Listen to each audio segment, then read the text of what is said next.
Desa di mana tempatku tinggal sedang dilanda rumor maling. Malam hari menjadi sangat rawan, karena pada jam segitulah biasanya maling beroperasi. Anehnya, maling tersebut selalu menjarah rumah yang saling berdekatan. Misalnya saja, malam ini rumah nomor 1 yang kemalingan, dan esoknya rumah nomor 2 yang jadi sasarannya. Begitupun seterusnya. Namun di sini aku bukan mau bercerita tentang aksi maling tersebut.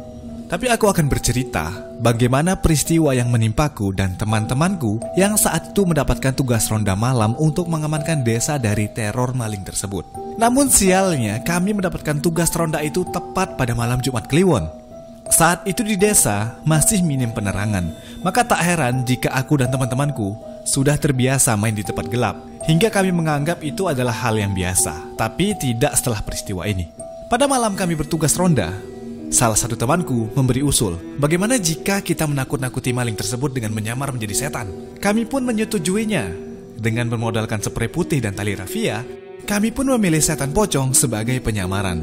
Di desa kami kebetulan hanya ada 2 akses jalan utama, yaitu jalan masuk dan jalan keluar. Aku dan teman-temanku sepakat bahwa tidak mungkin si maling tersebut menerobos dari 2 jalan tersebut, karena tak mungkin ia berani masuk lewat jalan yang terbuka macam itu. Lalu kami putuskan untuk menunggu maling tersebut di area persawahan. Hari Kamis tepat malam Jumat Kliwon, aku dan teman-temanku sedang berada di tempat gelap di antara tumbuhan padi. Jumlah kami saat itu ada 7 orang, yang berarti angka ini ganjil. Nenekku pernah bercerita, angka ganjil itu tidak jelas. Konon, biasanya angka ganjil tersebut akan berubah menjadi genap. Kalau tidak, salah satunya pasti akan ada yang hilang. Maka akan ada sosok lain yang akan memenuhi angka ganjil tersebut. Tapi kami tidak peduli dan merasa itu hanya sebuah cerita belaka. Mengingat kami sudah sering main bareng dan berkumpul di tempat yang seram dengan jumlah yang ganjil, namun selama ini tidak pernah terjadi apa-apa. Setelah beberapa lama kami di pesawahan, namun yang kami tunggu tak kunjung muncul. Oh iya, hampir saja aku lupa. Yang menyamar menjadi pocong saat itu hanya 1 orang, yaitu Rian. Kami melakukan hal itu agar saat maling nanti muncul, aku dan 5 temanku yang lain bisa langsung mengejarnya.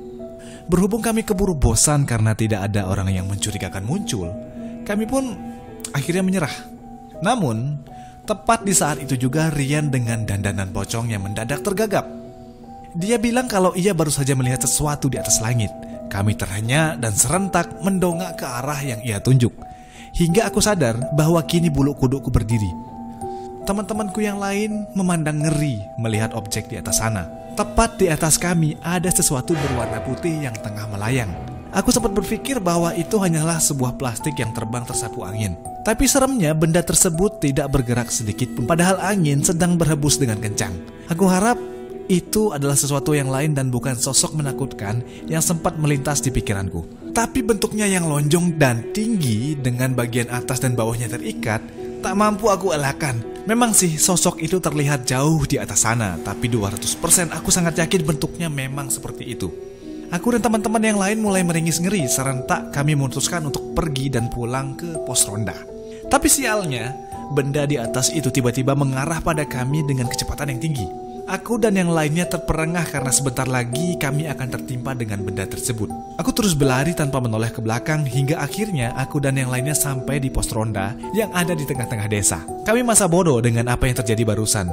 Justru kami malah membuat lelucon tentang kejadian tadi dengan saling bertukar imajinasi. Tadi itu apaannya? Samakah yang kita pikirkan? Ada yang jawab gak tahu, ada yang bilang gak mau lihat, ada yang tertawa terbahak-bahak, seperti itulah. Namun kami mendadak bisu dan merasakan ada sesuatu yang janggal di pos ronda ini.